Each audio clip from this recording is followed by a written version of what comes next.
하나님 말씀 보겠습니다. 하나님 말씀은 마가복음 5장 36절입니다.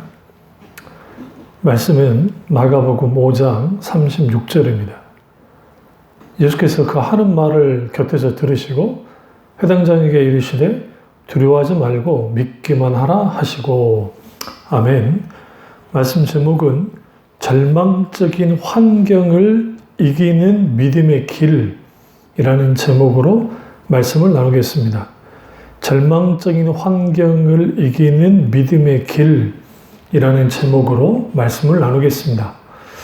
마가복음 5장 21절부터 쭉 43절까지 보면 하나의 사건 속에서 그 두 인물이 나옵니다. 사실상 이 이야기를 끌고 나가는 것은 회당장 야이로가 예수님께 딸을 살려달라고 하는 그 간청으로부터 시작됩니다. 여기서 회당장이었던 야이로가 예수님께 딸을 고쳐달라고 했던 이 사건은 아주 중요한 사건입니다. 왜냐하면 회당장은 이 시대에 예수님 당시 아주 중요한 위치를 차지했던 사람들이고 유대의 종교에 있어서 핵심적인 인물이었기 때문에 그렇습니다. 자리를 차지하는 사람이었기 때문에 그렇습니다. 근데 그런 사람이 예수님께 딸을 고쳐달라고, 딸을 살려달라고 이제 예수님께 간청을 했고, 예수님이 기꺼이 그 말씀을 들으시고 이제 회당장 야이로의 집으로 가시고 있는 겁니다. 야이로 입장에서는 죽을 병에 걸린 이 딸은 절망적인 상황이었고 아주 그토록 두려워한 일들을 어떻게든 예수님의 도움을 통해서 막고자 이제 예수님께 찾아왔고 실제로 이제 예수님께 간청했습니다. 그리고 예수님이 그를 따라갔는데 그가 그렇게 두렵고 떨리는 일이 벌어지고 말하는데 그것은 이 12년 동안 혈류증을 앓았던 이 여인이 예수님이 가는 길을 막고 예수님의 옷을 만져서 고침을 받았습니다. 예수님이 길을 가다가 멈추시고 그녀와 대화를 나누시고 그리고 그녀를 이제 어떤 시간을 지체할 때에 오늘 야이로의 마음은 타들어갔을 것이고 어떻게든 빨리 예수님이 집으로 가셔야 되는데 가지 않는 그런 정말 힘들고 어려운 시간 그리고 정말 화살처럼 지나가는 그런 시간이 그 속에서 야이로가 아주 힘들었고 또 예수님이 지체하는 걸 보고 속으로 원망했을지도 모릅니다. 그런 상황에서 시간이 지체됨을 통해 야이로 집에서 사람이 이제 왔는데 당신 딸이 금방 조금 전에 죽었다라는 겁니다. 그리고 더 이상 예수님을 이제 괴롭히지 말라라고 하는 그런 소식을 듣게 됩니다. 그리고 36절에 예수님께서 그 하는 말을 곁에서 들으셨다. 그러니까 야이로의 딸이 죽었다는 말을 곁에서 들으신 겁니다. 그때 예수님이 회당장에게 두려워하지 말고 믿기만 하라라고 말했습니다.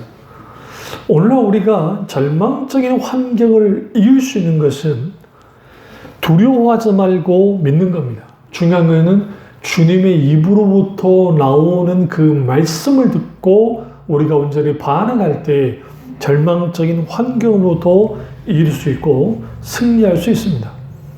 그래서 우리가 두려워하지 말고 믿기만 하라는 이 말씀 속에는 환경에 좌우되지 않고 이기는 믿음의 길이 제시되고 있습니다. 중요한 것은 돌아가는 이 모든 상황이 야이로와 야이로의 가족에게는 말 그대로 불리했습니다. 왜냐하면 병들어서 죽게 되어졌던 상황이 이제는 죽어버린 상황, 세상의 관점에서는 끝나버린 상황이며 끝났는데 예수님이 끝나지 않았다라고 말씀하십니다. 우리는 여기에서 무엇을 깨달을 수 있냐면 우리가 절망적인 환경 속에 있을 때 근데 그것이 내가 끝났다고 해서 하나님까지도 끝난 게 아니라는 겁니다. 결국은 하나님께서 끝났다 했을 때 그것이 끝나는 것처럼 오늘 예수님께서 끝난 게 아니니까 너는 두려워하지 말고 뭐해라? 믿기만 하라 라고 말씀하십니다.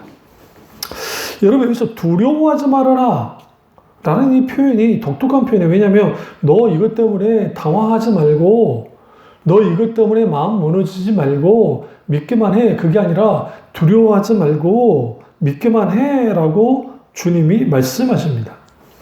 여기서 우리는 두려움과 믿음이 충돌할 때 이 두 가지가 같이 이제 드러나는 겁니다.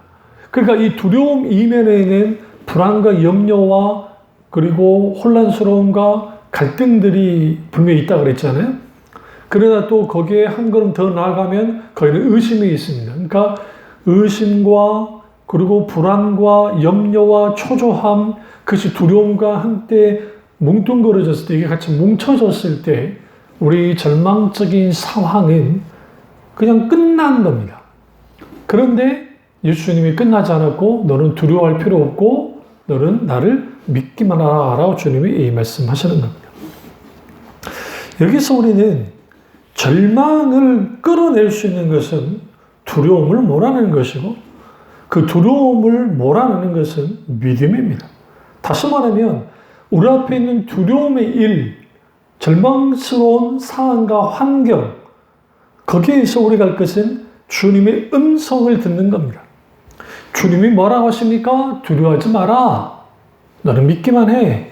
그런데 이 표현 속에서 예수님이 아주 재미있는 그러니까 앞서 혈루증을 앓고 있는 여인과 관계에 대해서 아주 또 재미있는 그 일이 이제 반응이 일어나는데 그것은 뭐냐면 예수님께서 누군가 내게 옷에 손을 댔다라고 주님이 말씀하십니다. 그러니까 그녀가 예수님의 옷에 손을 대자 무슨 일이 벌어졌어요? 혈루의 근원이 말랐습니다. 그러니까 오늘 이 지금 뭡니까? 마가복음 5장에서는 잘 나타나지 않는데 한번 가보시죠. 마태복음 9장 가보시죠. 마태복음 9장 같이 찾으세요. 성경 이제 들으실 때는 같이 들으실 필요가 있습니다. 근데 마태복음에서도 저를 잘 안 나타나네요. 그러면 우리 누가복음을 보겠습니다. 누가복음 8장을 가보겠습니다. 누가복음 8장 40절에서 56절까지 말씀입니다. 여기 보면 47절을 보시면 누가복음 8장 47절을 보시면 여자가 스스로 숨기지 못할 줄 알고 떨며 나와 엎드리어 그 손댄 이유와 곧 나은 것을 모든 사람 앞에 말해. 여기서 떨었다라는 거예요. 왜 떨었을까요? 두려워서 떤 겁니다. 왜 두려웠습니까? 아무도 모르게 예수님의 옷을 만졌는데 예수님이 알아차리신 거예요. 물론 제자들의 말처럼 사람들이 많이 몰려와서 예수님의 옷에 몸에 막 손이 닿거나 하는 것은 많았을 겁니다. 근데 그런 상황에서 그녀가 이제 내 손에 능력이 나갔다. 내 능력이 나간 줄 내가 안다. 그러니까 두려워 떨었다는 거죠. 근데 예수님이 뭐라 말씀하십니까? 딸아, 내 믿음이 너를 구했으니 평안히 가라.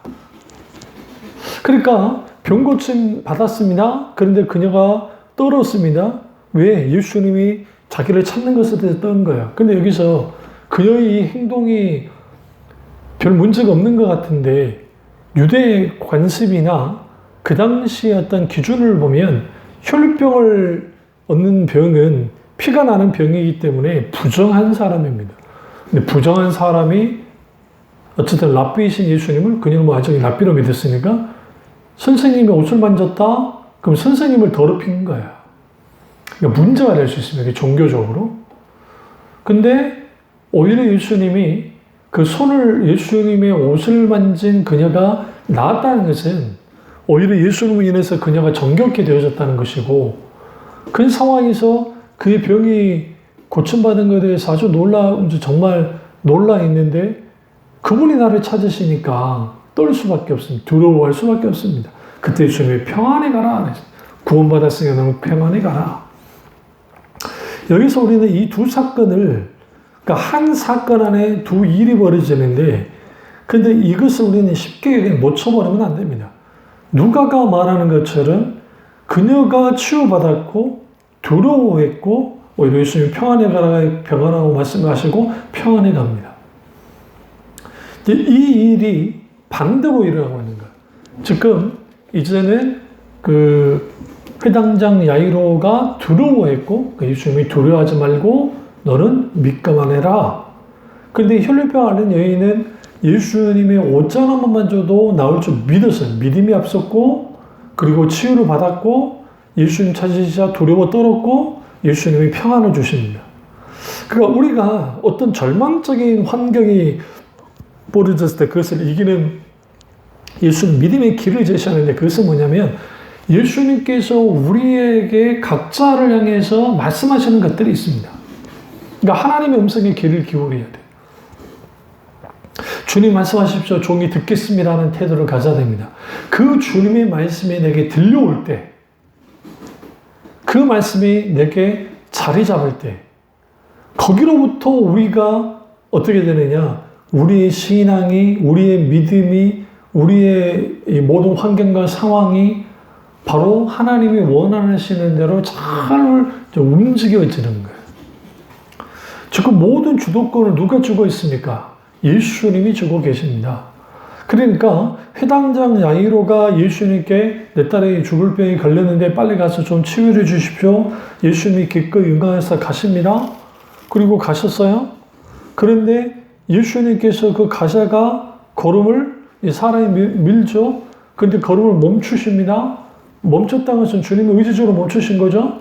그러니까 이 모든 상황을, 모든 환경을, 모든 이 것을 주님이 주도하고 계시다는 사실을 우리는 명심해야 됩니다. 그러니까 절망적인 환경을 이기는 믿음은 결국은 우리는 어떻게 주어지냐면 우리에게 지금 당한 이 현실과 상황과 모든 것은 하나님께서 모든 것을 주도하신다는 거예요. 그 일을 하나님이 일으켰다는 게 아니라 주님이 무슨 죽을 병 걸리도록 야이로의 딸에게 한 게 아니잖아요. 혈류병 앓는 여자에게 병을 들도록 하신 게 아니잖아요. 이거는 주의 결과물이고 원수가 그렇게 우리 가운데 되어진 건데 예수님께서 그러한 이 모든 것들을 주님이 주도하고 계신다는 것. 그 사실을 믿는 것으로부터 뭐가 시작되냐면 절망적인 환경으로부터 우리가 이기는 믿음의 길이 분명하게 거기서 보여지는 것. 다시 말씀드립니다. 우리가 어떤 절망적인 상황과 환경이 있게 될 때 우리는 반드시 하나님 그분이 우리 가운데 뭐 하시는 거예요? 이 모든 것을 주관하시고 주도하고 계시다는 거예요. 그것을 믿어야 돼요.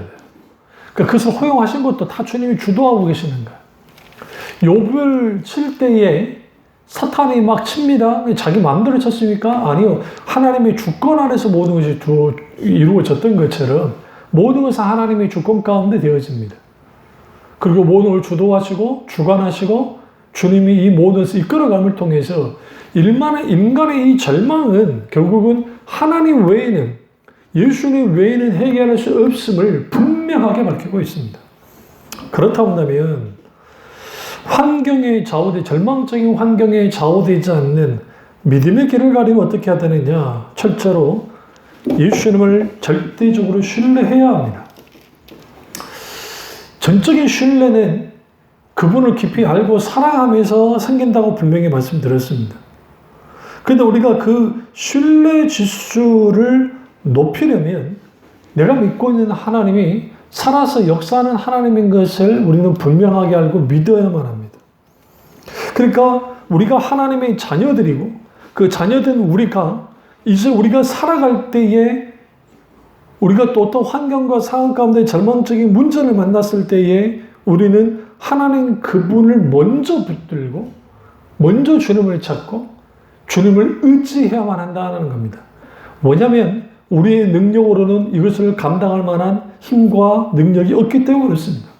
우리가 삶을 살면서 많은 어려움이 있습니다.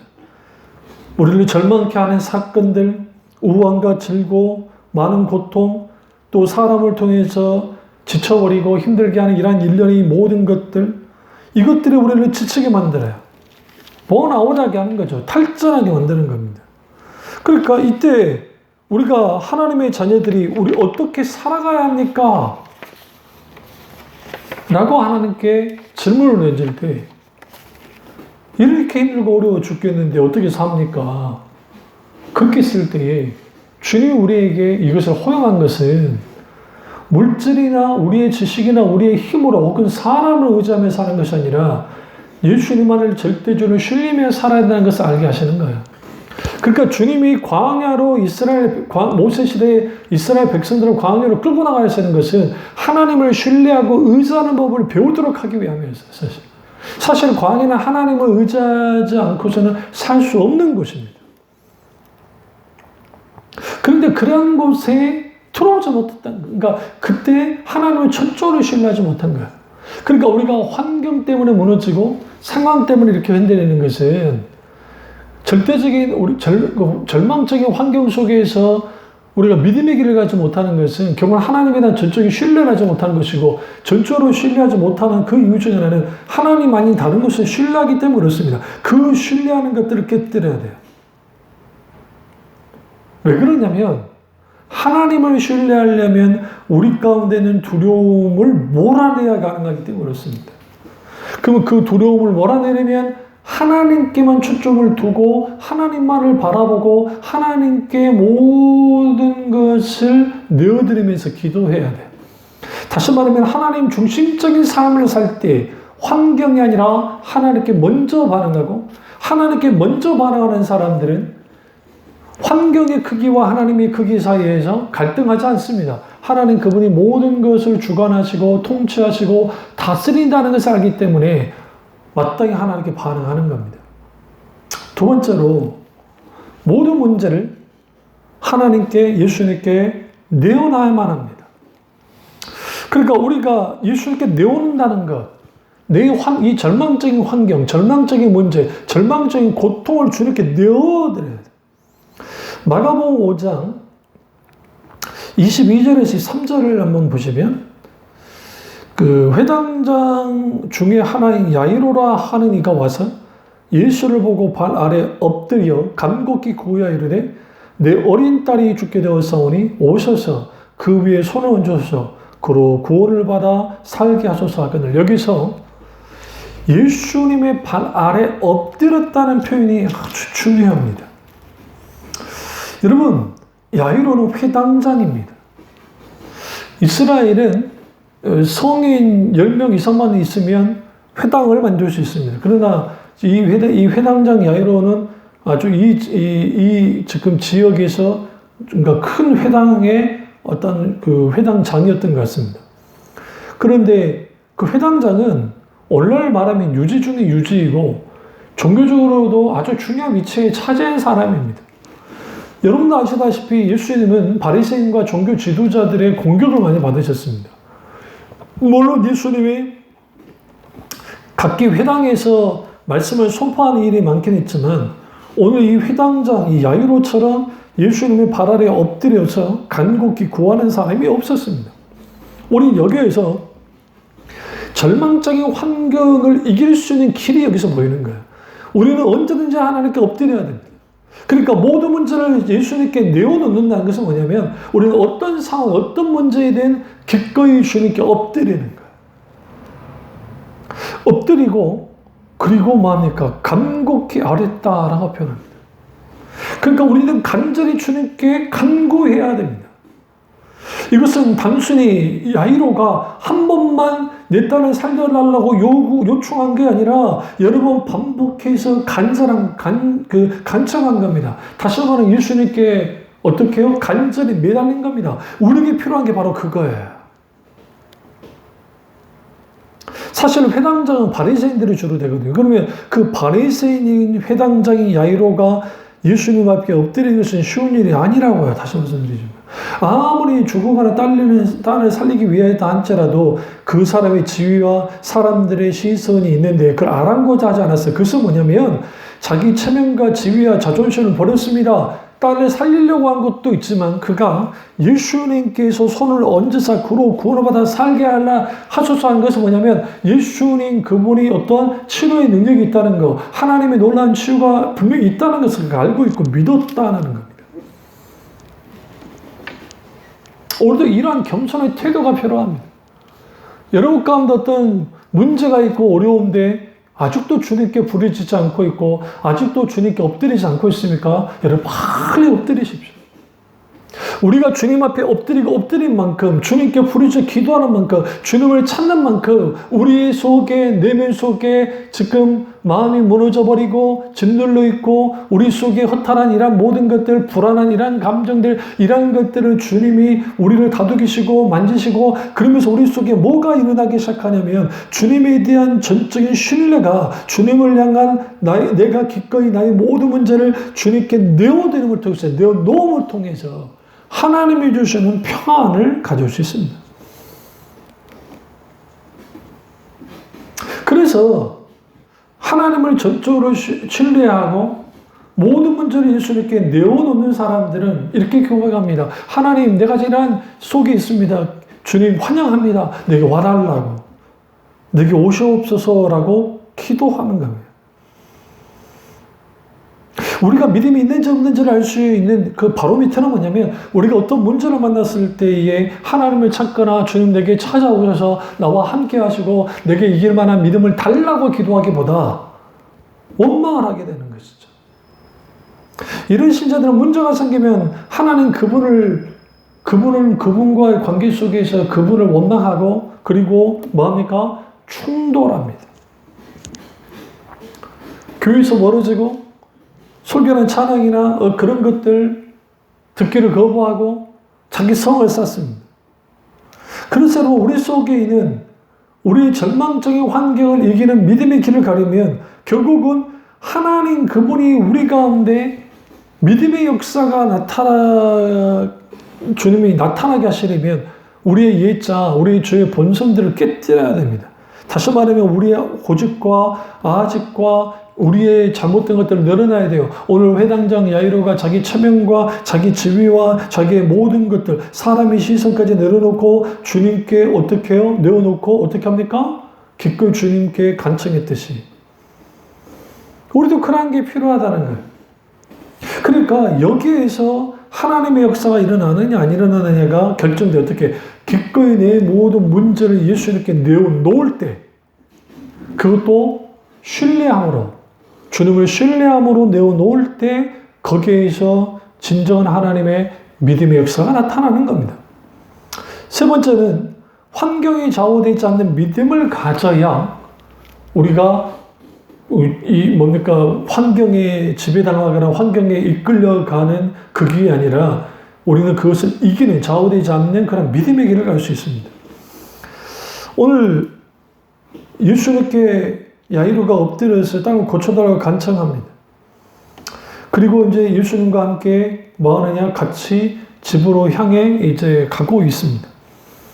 그런데 앞서 말했듯이 혈류증을 앓았던 이 여인이 예수님의 가는 길을 막았고 그리고 그 가는 길을 막았다는 것은 결국은 지체되고 있고 상황은 급박하고 절망스러운데 예수님이 지체하고 있습니다. 근데 여기서 이 야이로의 반응을 보세요. 야이로가 예수님께 원망을 막 쏟아내고 예수님이 빨리 가야 됩니다 라고 막 하지 않았습니다. 어쩌면 그럴 수 있는 상황이 안 됐을지도 모릅니다. 속마음은 어떨지 모르고 그러나 분명한 것은 속마음은 타들어가고 있었을 겁니다. 그런 상황에서 절망적인 소식이 전해졌습니다. 당신이 딸이 죽었습니다. 이 말은 무슨 말입니까? 절망적인 상황이 절망으로 끝났습니다. 더 이상 희망은 없습니다.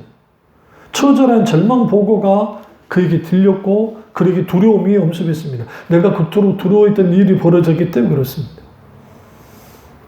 근데 예수님이 그 곁에서 들으시고 예수님이 뭐라고 하십니까?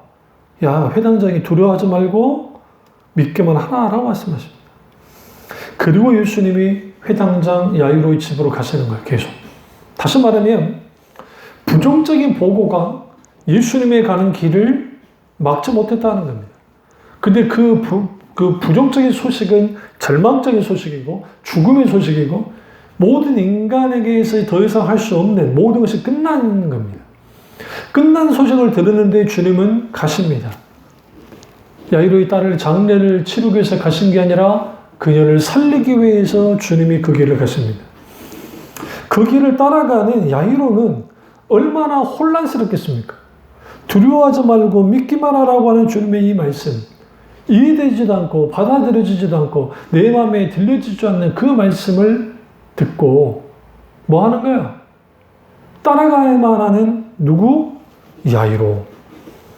근데 예수님이 베드로와 야고보 형제 요한에는 아무도 따라오면 허락하지 않았어요. 군중을 다 막은 겁니다. 예수님의 제자도 못 따라오게 했습니다. 그러면 여기서 우리는 아셔야 될 게 3명의 제자와 예수님과 야이로 딱 5명만 걸어가고 있는 겁니다. 어디까지? 회당장 야이로의 집까지 간 겁니다. 그때 갔을 때 거기에 떠드는 사람과 사람들이 울며 심히 통곡함을 보셨습니다. 그러니까 예전에 개혁 한글판으로 다른 복음서를 보시면 헌화했다라는 의미가 있는데요. 여기서 떠들었다는 표현이 헌화했다는 표현을 썼는데 그게 뭐냐면 소요를 일으키다 그런 의미예요. 그러니까 아주 왁자지껄한 거죠. 근데 그런 상황인데 예수님께서 그들을 들어가셔서 어찌하여 우느냐고 주님이 떠들며 우느냐고 주님이 말씀하십니다. 우리는 우리 앞에 있는 절망적인 상황과 문제가 있을 때 우리는 떠들며 울 수 있습니다. 그러니까 우리 입속에서 수많은 부정적인 말들과 우려하는 그런 일들에 대한 걱정스러운 것들을 입으로 뱉어내길 할 겁니다.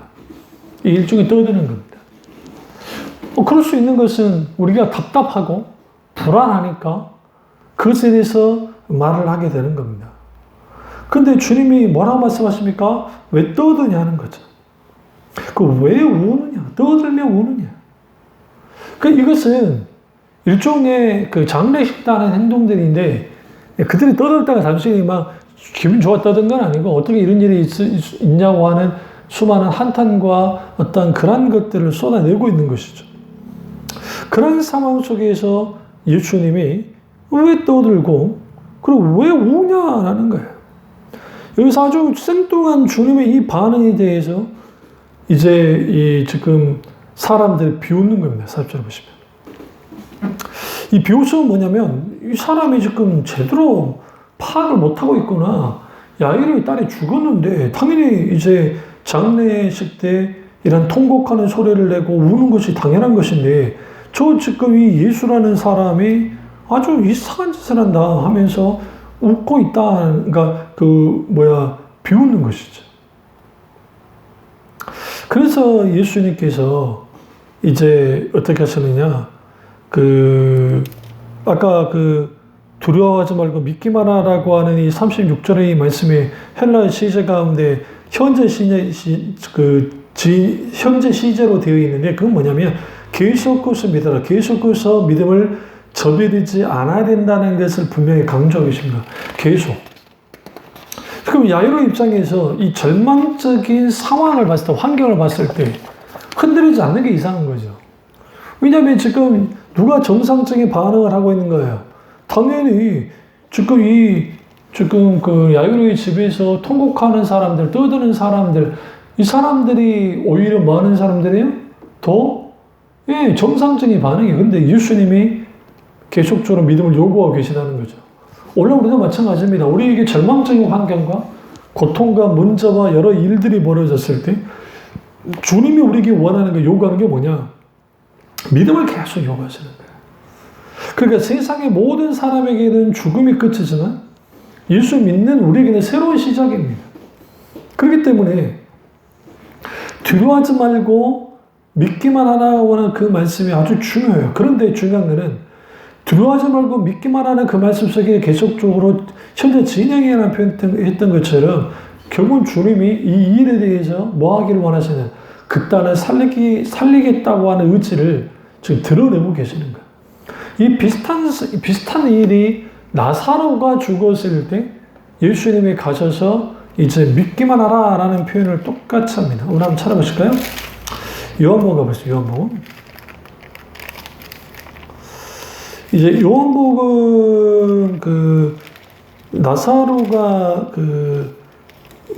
다시 살아나는 그런 사건 속에서 우리는 이제 여기서 뭘 볼 수 있냐면 그 예수님의 이 놀라운 기적의 역사가 그들에게 누굽니까?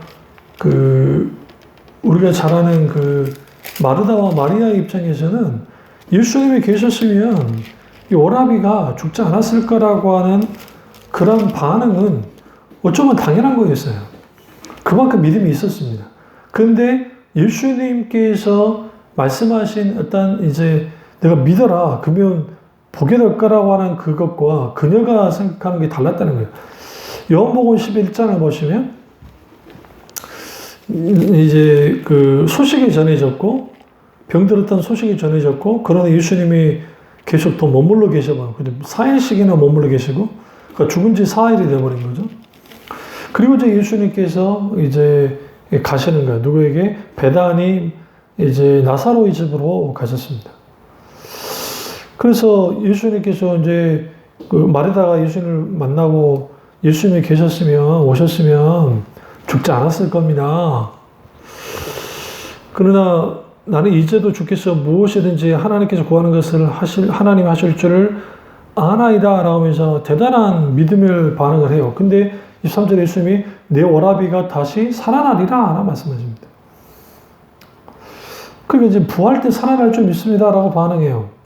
그러니까 예수님이 25절에 요한복음 11장 25절에요. 예수께서 이르시되 나는 부활이요 생명이니 나를 믿는 자는 죽어도 살겠고 무릇 살아서 나를 믿는 자는 영원히 죽지 아니하리니 이것을 내가 믿느냐?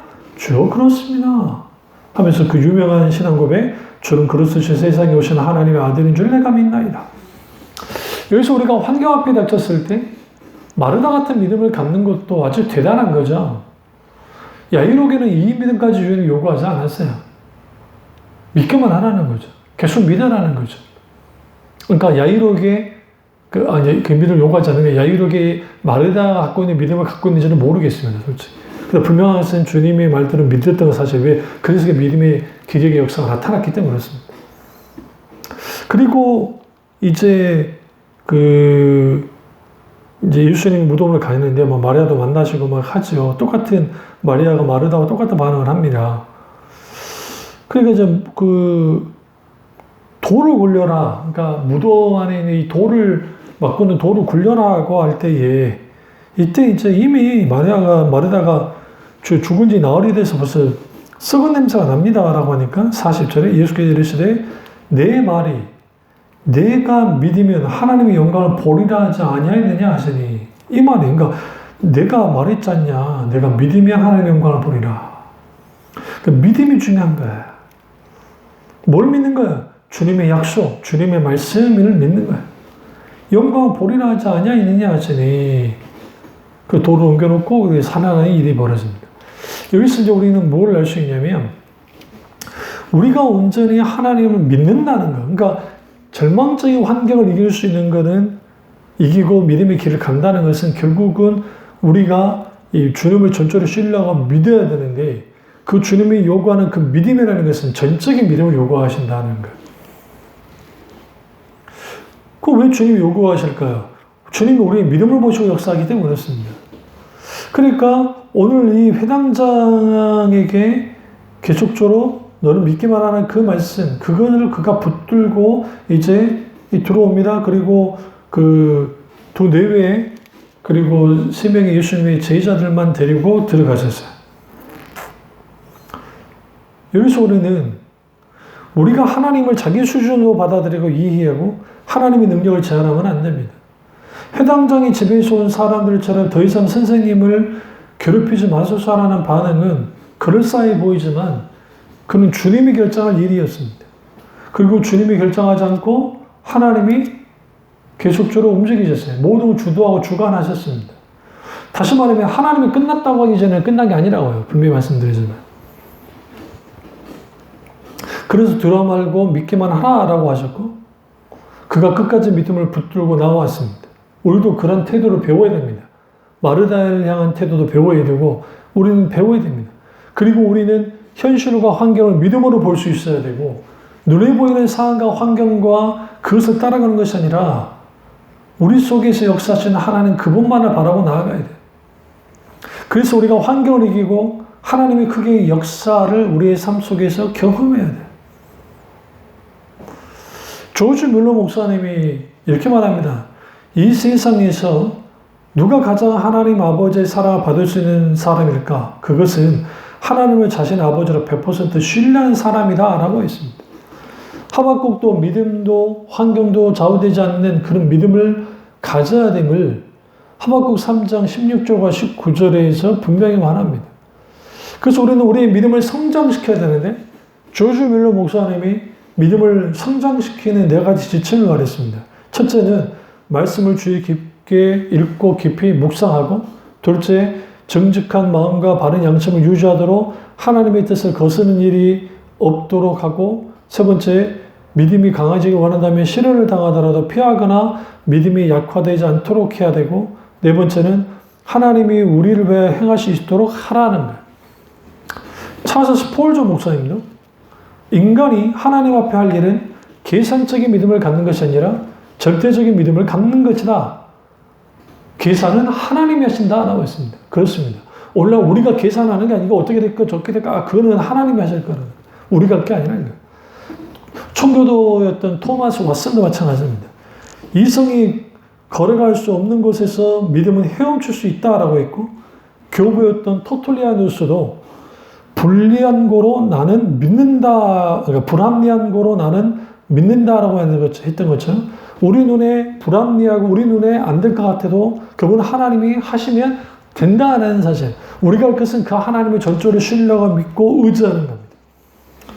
제가 아주 사랑하는 분 중에 하나는 파스칼이라고 하는 분이 철학자이자 수학자이자 깊은 하나님을 믿었던 그 파스칼이 하나님은 철학자의 하나님이 아니시고 과학자의 하나님도 아니시고 하나님은 성경에 가르친 대로 믿는 자의 하나님이시다. 신앙은 인간의 이성을 십자가에 못 받는 것이다 했습니다. 여기서 인간의 이성할 때 이성은 모든 이성을 못 받고 그러면 막 신앙적으로 하는 그 말이 아니라 여기서 이성은 하나님을 부인하는 수많은 모든 것들, 그러니까 하나님을 부정하고 부인하는 모든 이성의 형태들, 이것들을 못 받는 것이다 라고 했어요. 그래서 여러분 우리는 철저하게 말씀에 있어야 되고 어떤 상황과 환경 속에서도 우리는 절대로 우리가 먼저 하나님에 앞서서 계산하지 말아야 되고, 더 중요한 것은 상황과 환경을 의지하지 않고 하나님 그분을 전적으로 의지하고 따라야 됩니다. 그랬을 때 거기에 뭐가 돼요? 환경과 상황을 극복하고 성경에 좌우되지 않습니다. 오늘 야이로가 놀랍게 이 놀라운 하나님의 기적을 이제 경험하게 됩니다. 그리고 예수님께서 오늘 이 야이로의 딸을 살리는 이 과정이 아주 독특합니다. 왜 그러냐면 예수님이 잔다라고 분명하게 사람들에게 말했던 것처럼 똑같이 그녀를 이 아이를, 이 소녀를 깨울 때도 달리다고 이 아람어입니다. 내가 내게 말하노니 소녀야 일어나라 라는 뜻인데, 이것은 그건 뭐냐면 자고 있는 어린아이를 깨울 때 하는 말이에요. 소녀가 곧장 일어났습니다. 그녀의 나이가 12살입니다. 여러분 참 재밌지 않습니까?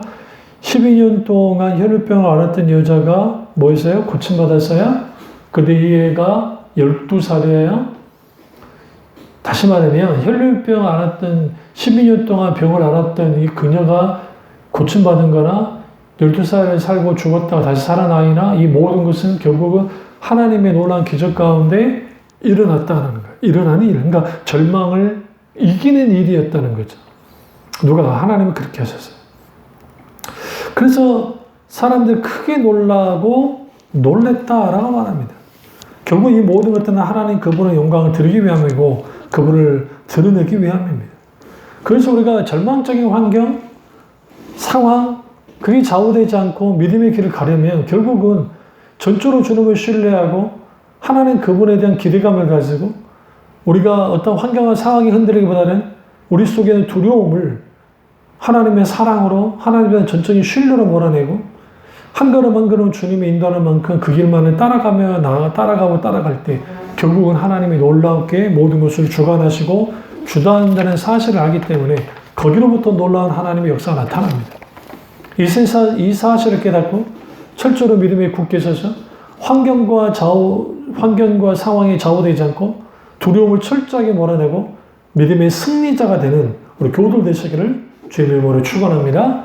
기도하겠습니다. 사랑의 주 역사적 은혜의 주는 우리와 함께 하시고 선포된 이 말씀이 나의 말씀이 우리 말씀 되어지기 원하오니 이 말씀에 굳건히 서게 하시고 우리 어떤 상과 환경 속에서도 믿음으로 잘 이겨낸 우리가 다 될 수 있도록 은혜 베풀어 주옵소서. 주님은 혼란과 받기 원하고 예수님의 이름으로 기도드립니다. 아멘.